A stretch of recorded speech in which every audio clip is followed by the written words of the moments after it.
Did you accidentally make society your God? Did you grow up with an uncertain sense of self-worth? And because of that, you started measuring yourself up against societal standards? I did, and that was a death hole, yes. It felt like my authentic self was being stripped from me, yet I still craved that opinion of being enough.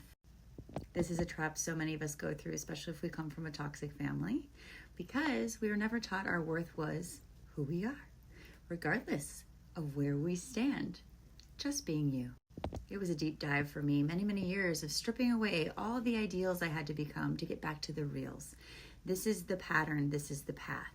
Stripping away the ideal version of yourself that you had to be to get the approval to feel enough, to then realize that you'll never fully feel enough consistently anyway, because it's not you already knowing your worth.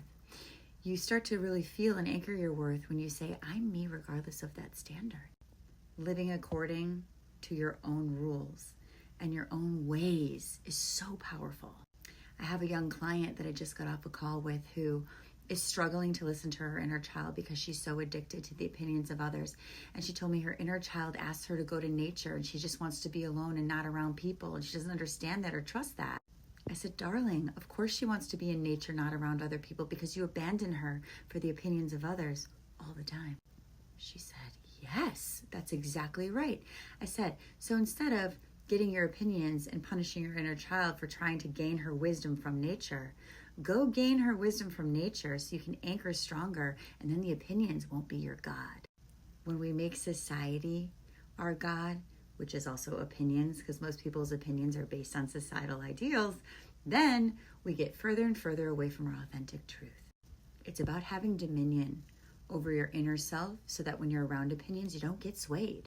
So many people that come to me, they get so afraid to own their inner child because it's not consistent yet, and it hurts so bad to own yourself and then leave yourself, own yourself and then leave yourself. And what I like to say is own yourself and then leave yourself and come back to owning yourself, because at least you know you can still do that, and over time it becomes consistent. So society and ideals don't need to be your God. You don't need to pray to the God of opinion. You need to start to pray to your inner child who's begging you to come home.